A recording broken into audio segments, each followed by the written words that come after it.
ni Pinuno. Pinapatawag tayo ni Pinuno. Medyo naka-uniform pa ako, galing kasi akong trabaho.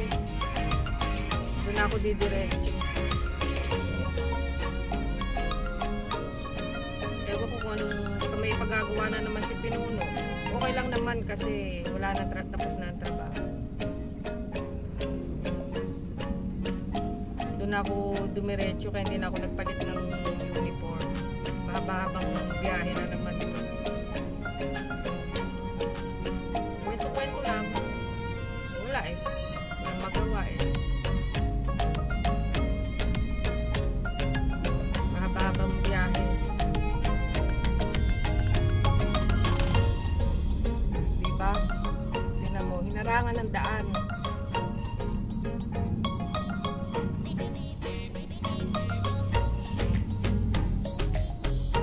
Nakakapag-init talaga ng ulo. Kunyari nagbigay pa ng space pero hinarangan naman yung daan.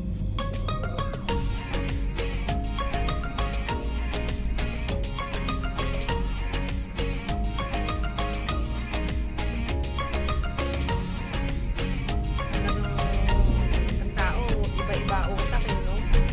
Merong taong mahiyain, merong taong makapalamuka, meron taong walang pakialam. Talagang iba-ibang ugali ng tao.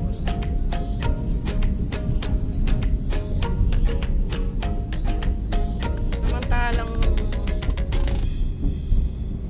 ang sarap-sarap naman mabuhay kung tutuusin. Hindi ko na magdadala ng sarili mong buhay. Iiwasan mo lang yung mga bagay na nagbibigay sa inyo ng stress. Diba? Ang sarap pa buhay. Kaya nga sabi, huwag mong gawing komplikado ang buhay mo. Kung saan ka masaya, yun lang yun. Sinasabi nila, mahirap mabuhay. Mahirap mabuhay kasi pinahihirapan mo rin sarili mo. Oo, merong sinasabing mahirap ang buhay kasi ayaw mong tulungan yung sarili mo. Diba? Ganun lang yung lahat naman tayo may pinagdadaanan. Lahat walang nabuhay naging masaya na lang na habang buhay. Lahat yan may mga pinagdaanan yan, pero gagawa ka ng paraan para matapos mo yung malampasan mo yung pinagdaanan na yun, diba? Hindi ka mag-i-stop doon.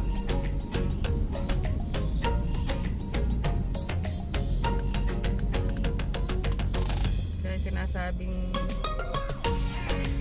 mahirap ang buhay. Oo, talaga mahirap ang buhay. Pero hindi ka dapat mag-stop sa ganun na lang. Ikaw gagawa para sa sarili mo. Diba? Tutusin ang daming mahirap na yumaman.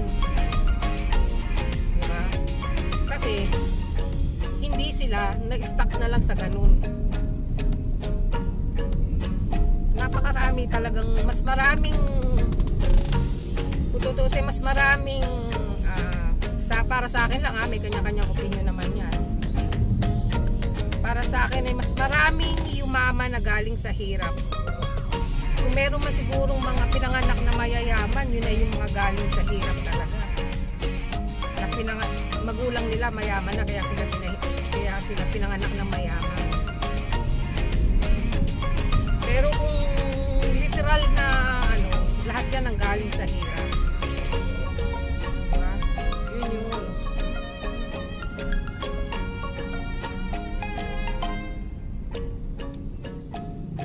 Yun aking opinion lang naman. Pero kanya-kanya naman tayo opinion. Pero based sa akin, yun ang susi talaga.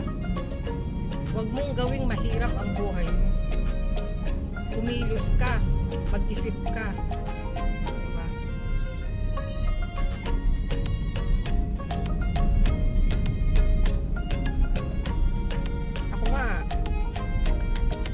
Bukol ako.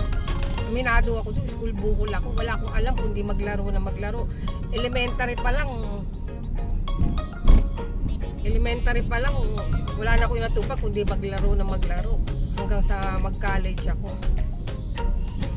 Pero dapat pala, pag abang bata ka pa lang, alam mo na kung ano yung gusto mo talaga. Ano? Kasi yung bata ako, hindi ko iniisip yun. Iniisip ko lang maglaro na maglaro. Ganun pala. Kaya pala yung mga matatanda, tinatanong ng bata, ano gusto mo paglaki? Yung pala yun. Kala mo simpleng tanong lang yung anong gusto mo paglaki. Kala mo ganun lang. Ngayon mo lang ma-realize pag medyo tumatanda ka na, ganun. Ma-realize mo pala yung mga ganung ano. Kasi ako, ngayon ko lang na pagkanto, gusto ko pala, nito mga nagmamature ako, gusto ko pala maging, ang gusto ko ngayon talaga maging, alam mo yung sundalo. Pero nung bata ako, hindi ko naiisip yun. Pero ngayon, medyo nagkakaano na ako, gusto ko pala maging sundalo. Wala na, late na eh. Although marami akong maging barkadang naging sundalo, as in madami, yung mga naging barkada ko nung college. Kaya lang, pinangunahan ako ng ano, hindi ako pinanghinaan ng loob, pinangunahan lang ako na selan kasi medyo maselan ako. Nalaman ko yung mga training kung paano, doon ako nang hina, doon ako nawala ng ano. Pero kung sa training lang, kaya ko. Kasi sanay ako sa training, doon lang. Pero okay lang, kahit hindi ako naging sundalo, maging ayos naman ang buhay ko ngayon eh. Okay lang. Basta ikaw naman magdadala mo ng tadhana mo eh. Paano magiging tadhana mo, huwag mo isisisi sa iba. Kasi ikaw ang nagdadala ng sarili mo. Ikaw may gusto nun eh. Kahit sabihin mo, pagpalagay natin gusto ng magulang mo, maging ganyan ka. Maging doktor ka, pagpalagay mo na lang, gusto ng maging magulang mo, maging doktor ka. Ayaw mo. Diba? Ikaw pa rin ang mas susunod. Kung ano yung ikaw pa rin, kasi kahit pag doktorin ka, kung ayaw mo, hindi mo rin matatapos yun. Kahit sabihin mo may pang-aral ang magulang mo na maging doktor ka, kung talagang ayaw mo, wala, hindi. Pero kung ano talagang gusto mo, yun. Talagang ikaw gagawa ng tadhana mo, hindi nakalaat sa ibang tao. Kaya maganda yung mga batang na mo, nakikita mo kung yung gusto nila ngayon, talagang gusto nila paglaki nila maging ganun. Meron rin ibang batang masabi na gusto nila pero hindi naman ganun na nangyayari. Pero meron naman din ako nakikita ng mga gusto nila, tulad ng mga batang gusto maging teacher pero hindi naman ako nakikita naging teacher sila, mga ganun.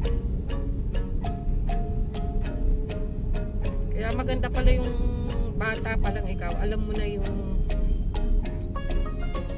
meron ka na tinatarget. Halimbawa, of the age of 24, 25, gusto mo meron na ka ng stable na trabaho, ganun. Ako hindi ko iniisip yun dati. Kasi ang gusto lang ng tumatakla sa isip ko,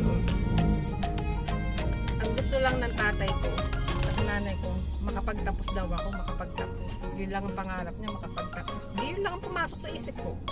Hindi ko naman kasi nga, panay laro ako, puro barkada, ganun. Pero kahit ganun, sinunod ko naman sila. Nagtapos naman ako. Yun nga lang, school bukol. Pero kahit school bukol, hindi man nagpariwala ang buhay ko. Kasi meron din naman akong gusto patunayan. Hindi porke ganito ako, patapo na ang buhay ko. Kaya kahit school bukol, pinilit ko na makapagtapos kasi nang gusto ng magulang ko eh. Which is naging ano naman, naging maganda naman kahit school bukol, makapagtapos at marunong naman ako sa buhay. Yun naman ang kagandahan ko. Kasi hindi kami rin pinalaki ng mga magulang namin na sunod sa layaw.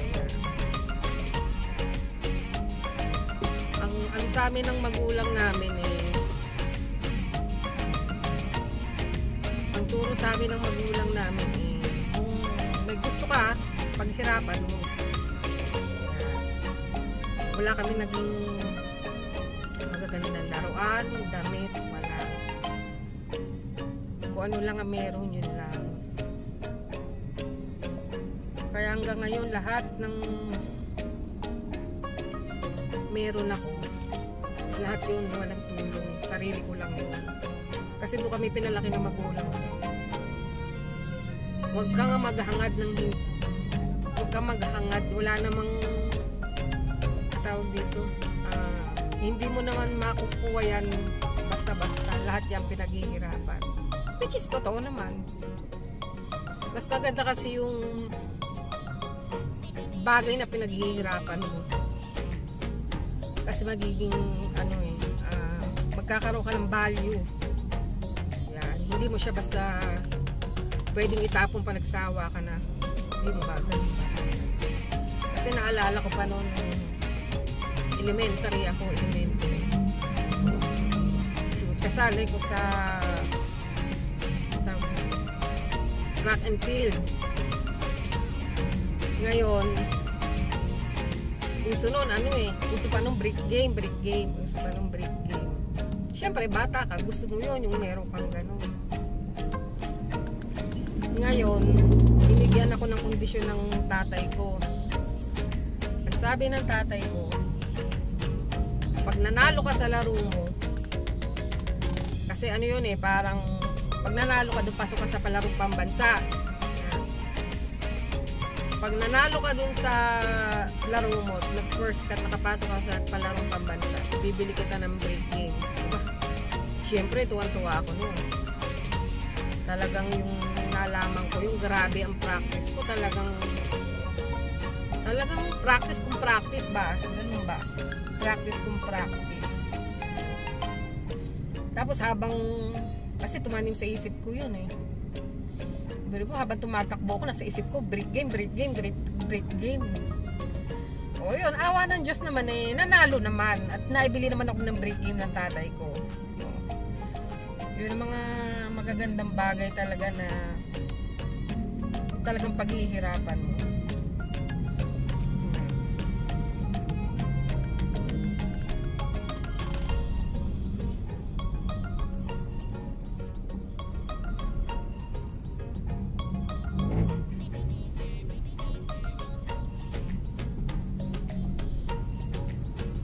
Kaya hanggang ngayon naman kaya alam ko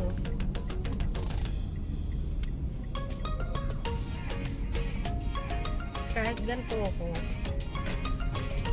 natutuwa ang tatay ko sa akin.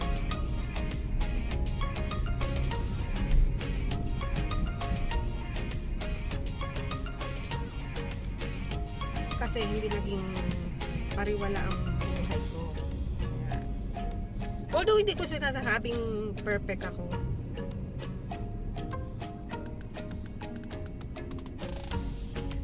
Diba? Inano ko lang, kumbaga, nilagay ko lang yung sarili ko sa ayos na gusto niya. Hindi man ako perfect. Wala naman taong perfect.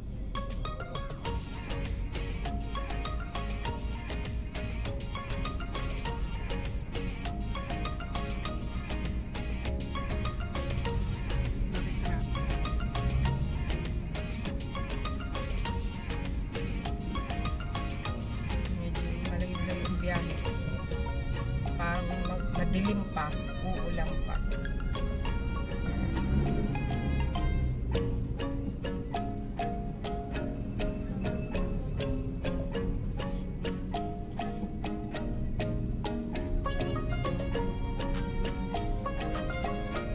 Ano pa bang pwedeng masabi?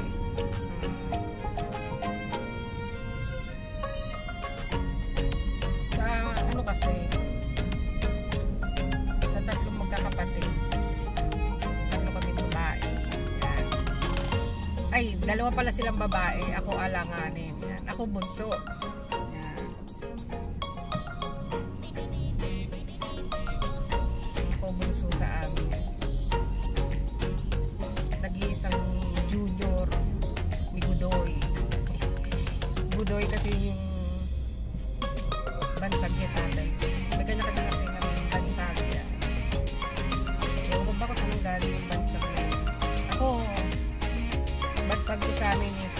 yagit. Hanggang ngayon, dala-dala ko yung yagit.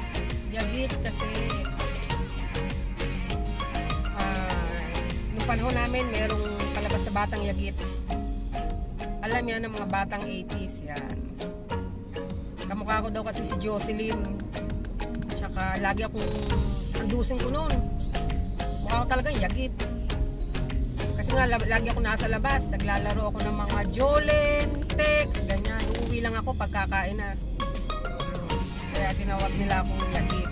Kaya hanggang ngayon, pag tanong mo ko sa amin, tanong mo kung sino si yagit, kaya akong tuto.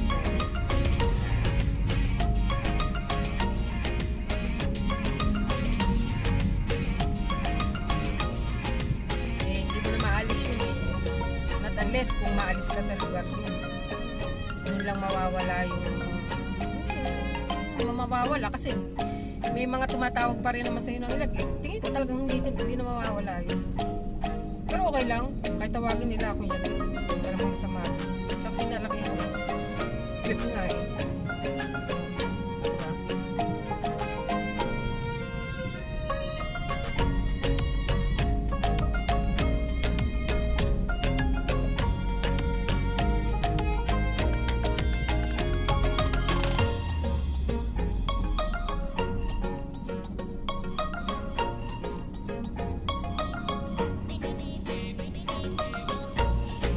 Darating pala sa time yun talagang yung magmamature ka.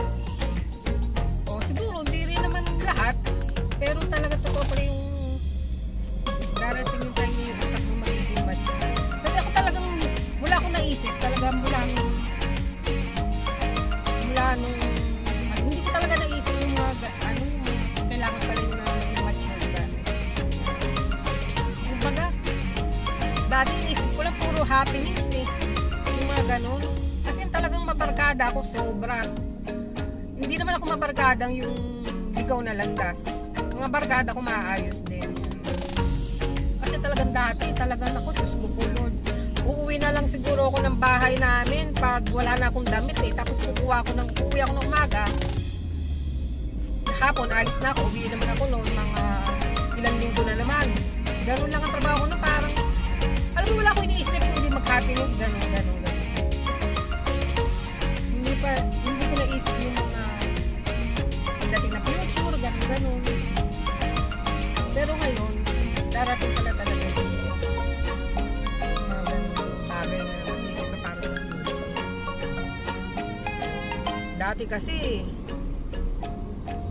talagang iinom kami ng barkada ko. Gabi. Inom kami ng gabi. Pag kinabukasan, yung mga umuwi ng trabaho ng gabi, nadaanan kami dun sa may amin. Papasok na kinabukasan, umaga na, nakita umiinom pa rin kami. Ganon ang trabaho ko dati. Grabe. As in talagang, alam mo yun, talagang parang, tingin mo, parang patapon, parang ganon. Parang, wala magandang buhay yan. Kasi nga talagang grabe talaga. Grabe talaga ang pagkaano ko nun. Pero hindi mo ako nagbisyo ng masamang bisyo. Yun lang, talagang mabarkada lang ako talagang gano'n. Hindi ako nagbisyo ng masamang bisyo. Yun lang ang kaganda. Tsaka kahit puro tattoo ako, kasi madami akong tattoo. Hindi lang kita kasi nakadamit ako. Pero sa likod, marami akong tattoo. Yan. Yung iba, akala nila pag may tattoo ka, masama ka na, ganyan. Eh, hindi matotoo yun. Siguro noong unang panahon. Kasi talagang pag nakulong ka, talagang, kumbaga, tanda mo yun eh, di ba? Pag nakulong ka. Pero ngayong panahon na to, ano na yan eh? Art na yan, art yan. Art na yan, tattoo. Art na. Pero sa totoo lang, pasaway din ako kasi yan ang pinakaayaw ng tatay ko. Ayaw ng tatay ko ng mga tattoo. Nagpatuto ako noon, buhay pa tatay ko. Lagi ako dati kasi lagi ako nakasando noon, wala pa akong tattoo. Pero nung buhay pa si tatay ko may tattoo ako, lagi na ako nakadamit. Lagi na ako naka-t-shirt pala, naka-t-shirt. Hanggang sa mamatay siya, hindi niya alam na may tattoo ako. Pero ewan ko, siguro nakikita na rin niya, hindi lang siya kumikibo. Wala na siya magagawa na andun at saka siguro nakita naman niya okay ako. Kaya di na rin niya ako sinita. Sa amin magkakapatid ako ng may tattoo. O, di ba? Pasaway. Pero hindi naman totally pasaway na pasaway. Kumbaga nakikisunod lang ba sa uso. Parang gano'n.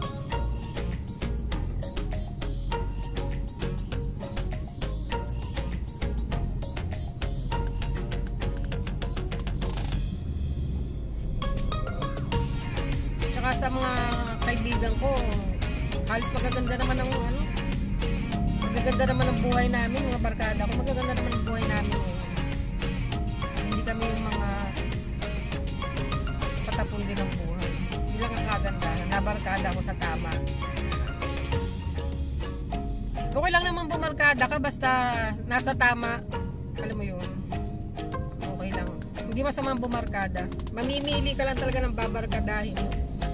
Kung alam mong mapupunta ka sa barkadang mali, lumayo ka na. Para wag ka na madamay. Kung alam mo naman sa sarili mong matino ka, lumayo ka na. Pero kung alam mo namang maganda naman yung barkada mo at walang tinuturong masama, eh, go lang. Pero kung alam mo nang masama, ano, lumayo ka na. Huwag ka na dumagdag pa na isa. Kung dalawa sila, kung magiging tatlo pa kayo, magiging pa kayo, parami na kayo ng parami. O, diba? Lumayo ka na, ganun lang. Diba? Simple-simple lang naman talaga ng buhay. Ganun lang kasimple.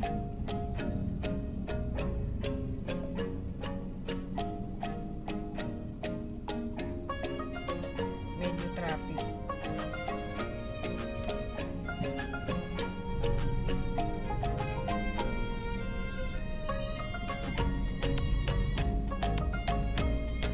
Ewan ko kung ano oras ako makakarating doon. Ano oras na ba? Mag-alas 4 na eh. Siguro mga 6 na doon ako. Ewan ko kung anong pagagawa ni Pinuno.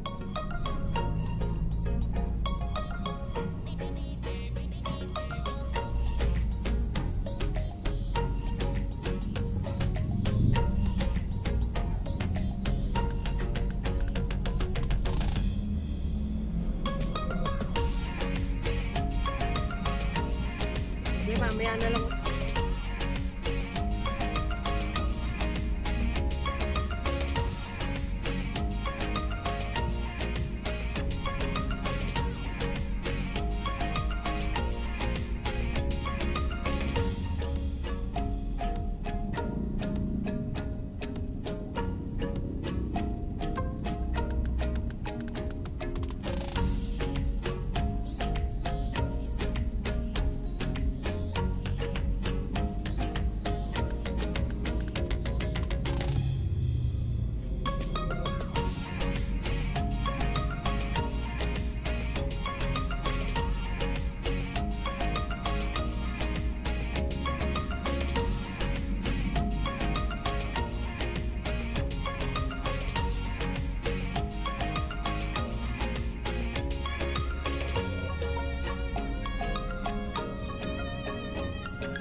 Sa mga pupunta ng Malabon, galing sa ibang lugar, dalawa ako.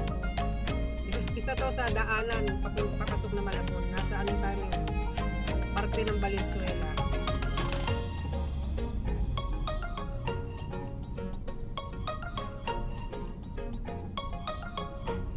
Isa to sa daanan papasok na Malabon.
klaro.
Haba pa rin.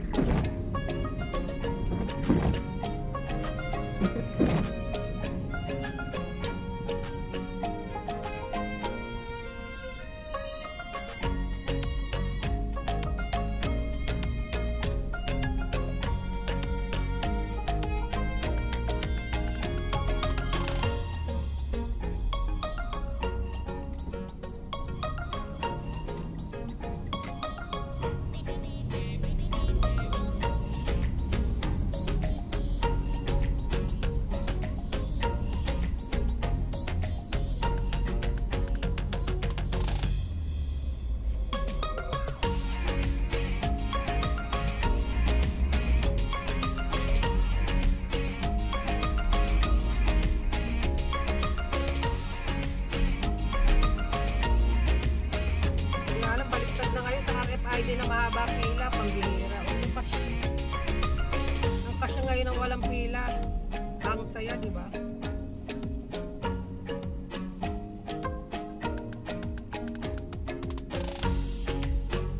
Baliktad naman.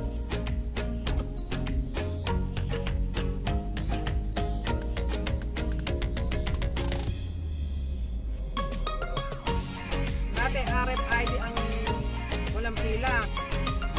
Ngayon mga nagpakabit ng RFID naman ang mahaba pila. Ano ba talaga? So ba tayo talaga naman?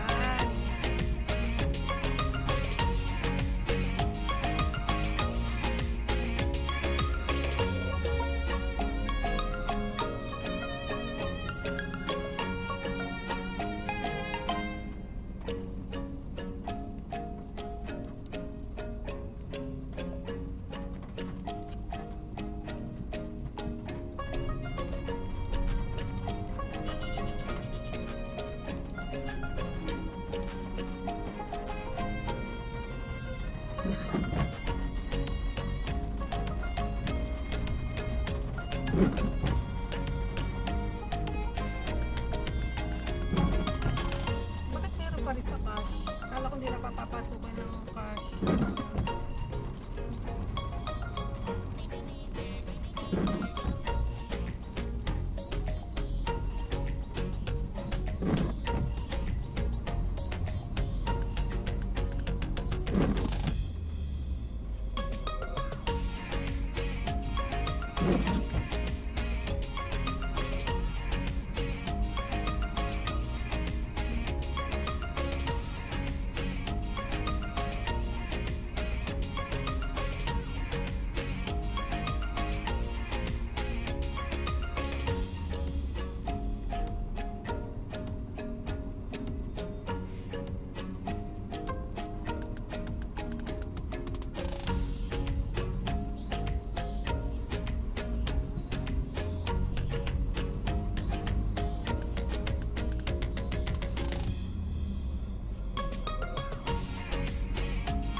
Ay, nakwet.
Pampanga.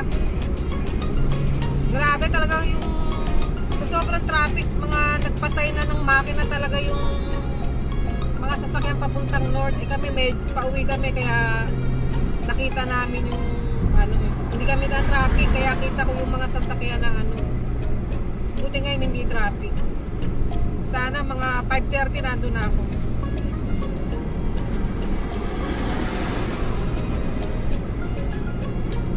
Patay.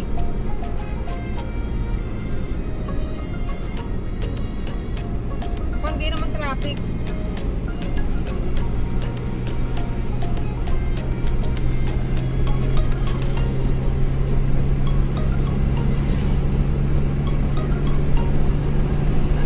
Pwede kong ma-share. Isip-isip. Eh nga, dapat pala talaga yung pag nagmamature ka na, maiisip mo na yung yung pang future mo.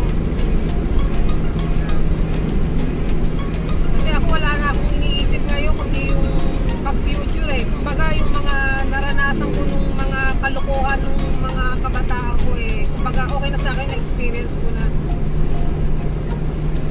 walang pakialam na gano'n. Kala ko nung porket nakapagtapos ka ng pag-aaral okay na, hindi pala.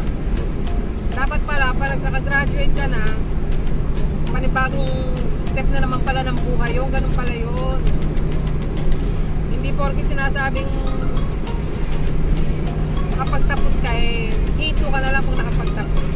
Kala ko ganun lang yung dati, pero ngayon iba pala. Pag nakagraduate ka, panibagong dako na naman ang buhay mo. Kasi ang role mo lang ng mga panahon na yun mag-aral. Yun lang ang role mo nun Ngayon pala, pag nakagraduate ka, marami ka ng role. Marami ka ng role sa buhay. Nandong yung mga nag-aasawa na, panibagong yung unang buhay yun, gano'n, hindi tulad yung dati, pasok school.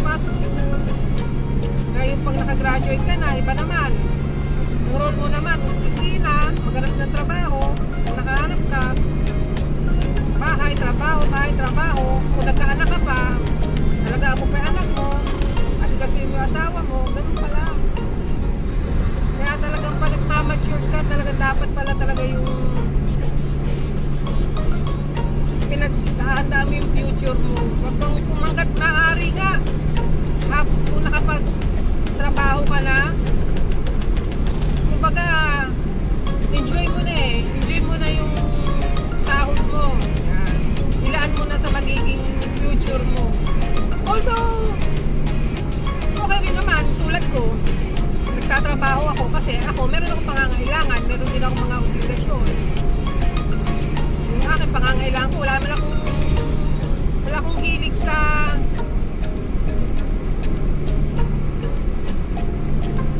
hilig sa luho. Ang hilig ko lang talaga yung gumala. Yan. Pero yung luho, pagkain, wala akong hilig doon. Yung iba naman hilig nila pagkain, mga luho. Iba nga tayo ng pananaw sa buhay at gusto sa buhay. Pero isa lang naman ang patutunguhan yan good or bad. Ikaw na lang magdadala kung mapupunta ka sa bad, choice mo rin yun. Kung mapupunta ka sa good, maganda. Pero syempre, mas maganda yung mapupunta ka sa good. Dahil maraming tao magiging masaya dahil nasa mabuti ka. Pero kung mapupunta ka naman sa bad, madami mo namang malulungkot. Marami rin syempre maapektuhan dahil problema yon, stress yon. Pero kung ano man yun, pero dumating na problema, nasa solusyon na naman yan. Lahat naman ng problema merong solusyon. Pero syempre, mas maganda na yung wala kang problema, di ba? Para walang stress.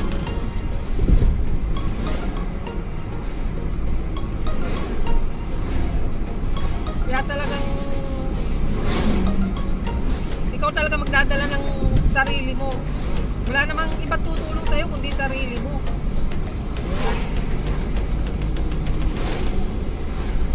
kanya-kanya lang tayo talagang ano, tawag dito, kapalaran. Yan. So na magdadala ng kapalaran.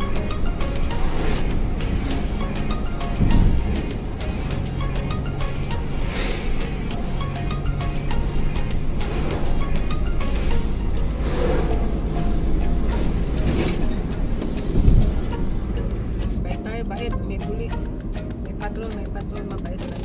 Takbo pogi lang, takbo pogi.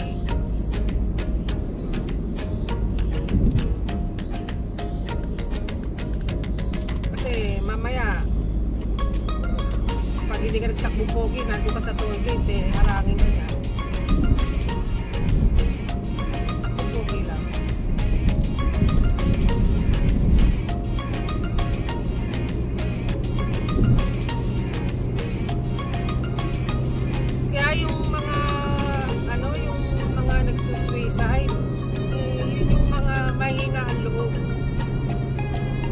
Tinatakbuhan yung mga problema.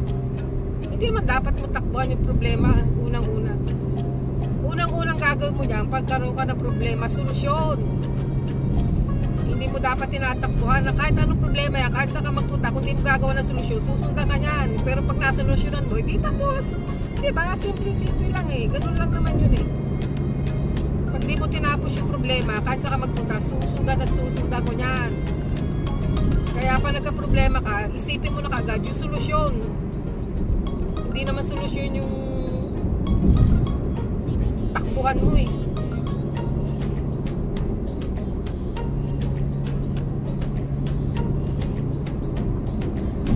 Saka dati, talagang grabe. Iba yung, nararamdaman ko naman, ibang-iba ako nung kapanahunan ko noon, iba rin ako ngayon. Kasi talagang, nung kapanahunan ko, iba yung utak ko talagang maharot, puro kalokohan. Kasi siguro kung hindi ba taga ako mag-honor sa eskwelahan, pero kung sa katarantaduhan, sa mga kalokohan, baka nag-cum laude ako. Ganun ako kaloko dati. Pero ngayon ang thinking ko iba na talagang masasabi kong mature. Kasi wala na akong inisip ngayon yung future ko, yung mga obligasyon ko. Yun ang iniisip ko ngayon. Pero dati grabe. Ibang-iba. Siguro kung makakakilala sa akin dati nung talagang mas kilala nga nila akong maloko talaga. Hindi nga nila ako kilalang seryoso yung ngayon. Mas kilala nila akong maloko.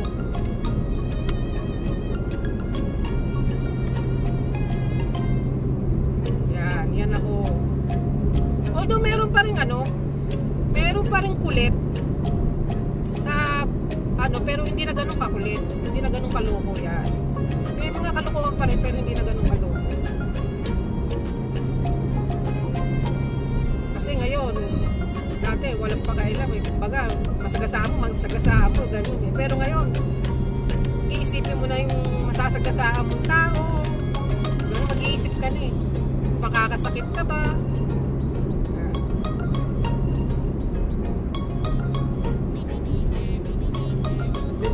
Gumawa ka ng ganito, meron ka bang taong masasagasaan, gano'n. Dati hindi, basta go, hindi ka na nag-iisip. Dahil yun lang gusto mo magawa mo yun, pero hindi mo na iniisip. Pero ngayon, iba talaga. Diba?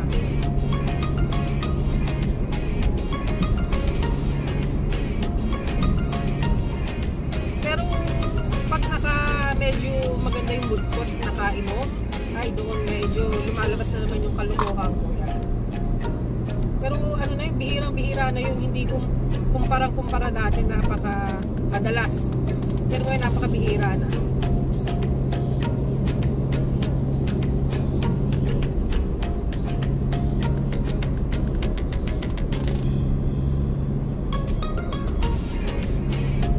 Parang nga ngayon gusto ko, alam mo yun, yung magtrabaho, alam mo yun, dati gusto ko lagi nakahiga lang. Ngayon gusto ko habang kung ano yung pwede pagkakitaan, gagawin mo Siyempre, para saan? Sa future ko, para sa sarili ko rin.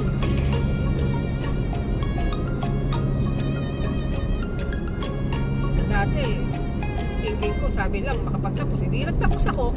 Hindi ko naman akalain ko, kailangan ko pala magtrabaho.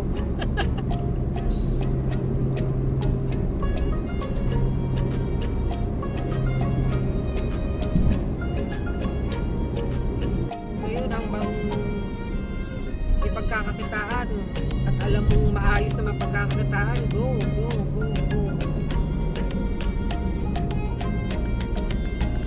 Kaya iniisip ko yung ano na yung future na kasi gusto ko. Siyempre lahat na tayo tatanda, mga buto, manghihina, ayan, mga resistensya mo hindi na ganun kalakas. Gusto ko pag dumating ako dun sa age na yun settle na lahat. Wala akong iniintindi saan ako kukuha ng pangkakain ko, pambabayad ng kuryente, wala ganun ba? Kaya hanggat maaari gusto ko ngayon yung hanggang merong pagkakakitaan, tulang ng ko basta ayaw. Yun lang ang goal ko ngayon. Tsaka syempre ang goal ko ngayon makapasyal na makapasyal. Yun lang naman talagang kasi ako kasi talaga sa luho. Wala akong ano niyan dati Dati kada labas ng cellphone gusto ko. Meron ako. Yun. Updated ako dati. Pero ngayon hindi na. Tataga ako kung ano yung cellphone ko. Hanggang nakakapag-text ako, nakakapag-internet, pwede na ako. Sa damit. Wala rin akong lulu dyan sa damit. Baka nga yung mga damit ko pa nung college ko, hanggang ngayon meron pa ako Ganun na ako, wala akong hilig talaga sa mga pero dati talaga grabe lulu. Ngayon ang pinaghahandaan ko na lang yung mga gora-gora yan, mga pasyal, yun lang masaya.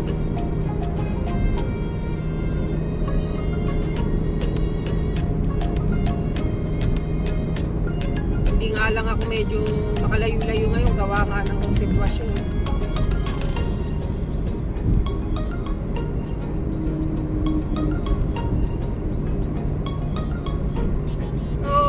Lumalayas naman ako ngayon, pero lapit-lapit lang.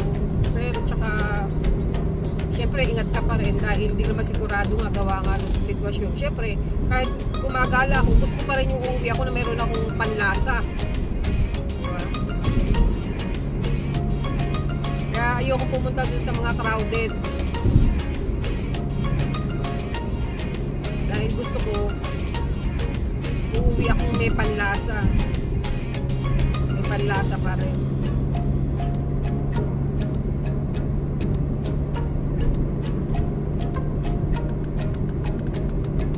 Siguro pag medyo maluwag-luwag yan, lumuwag-luwag ng konti, medyo layo-layo, kakalayo-layo. Pero yung out of the country malabo pa siguro. Mahirap ang mahirap mag out of the country ngayon. Dito lang siguro. Medyo lumuwag-luwag ng konti. Basta hanggang may panggasolina ka, gora. Siguro mga ano pa yan, mga 2022 pa yan, makakapag out of the country. Pero sana naman wag. Matagal-tagal din yun. Pero kung sakaling ganun man, sana magluwag na nga dito. Medyo makalayo-layo. Ano na parang naubos ko na yung sa south. Hindi naman naubos. Kumbaga, yung luwag, kung hanggang saan yung maluwag, kumbaga narating ko na. Pag sumobra ako, sa maigpit, di ko na mararating. Parang ganun.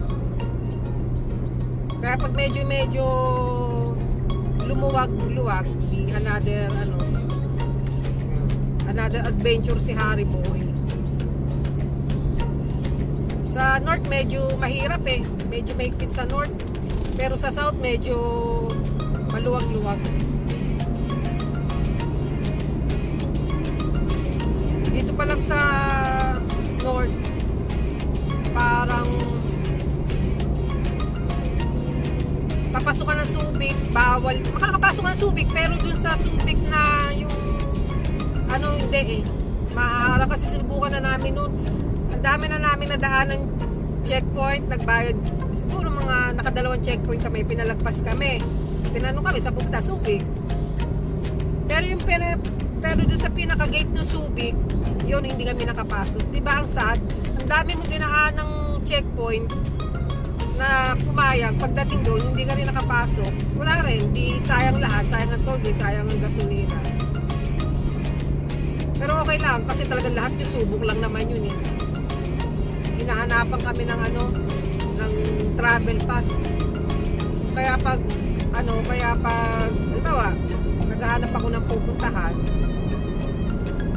tanong-tanong muna ako kung anong mga kailangan. Pag sinabing kailangan ng travel pass, naku, patay tayo dyan.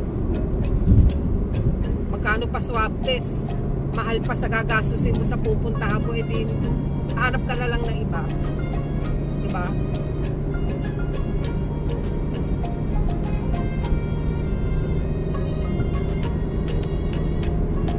Mahal-mahal na swab test.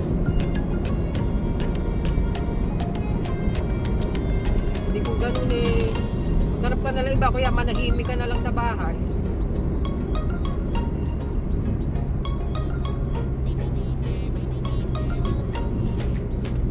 Kaya yung medyo yung mga napuntahan ko, yun yung mga, may mga checkpoint pero hindi na naghahanap ng travel pass.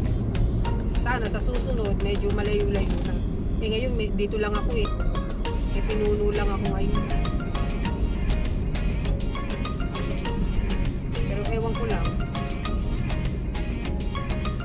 Malay mo, makahanap na naman ng pupuntahan kapag isip-isip ng malarga ka, hindi sugat ulit.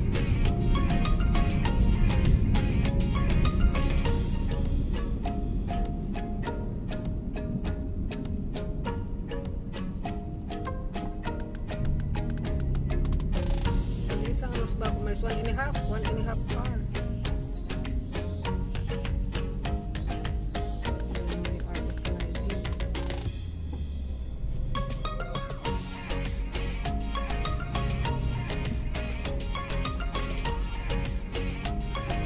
Pasok na ako ng Pampanga. Saglit lang. 1.5 hour. Pero nung nakaraan, siguro kinuha ko lang siya nung pauwi ng mga 45 minutes. Kasi wala naman traffic. Okay lang.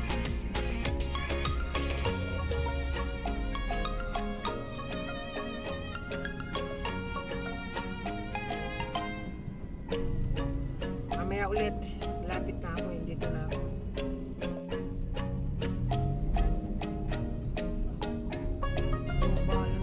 Kasi naman yung application nila hindi na gumagalaw yung balance ko. Nakalagay dito sa ano ko 992 pa rin. Hindi ko alam kung magkano na yung balance ko.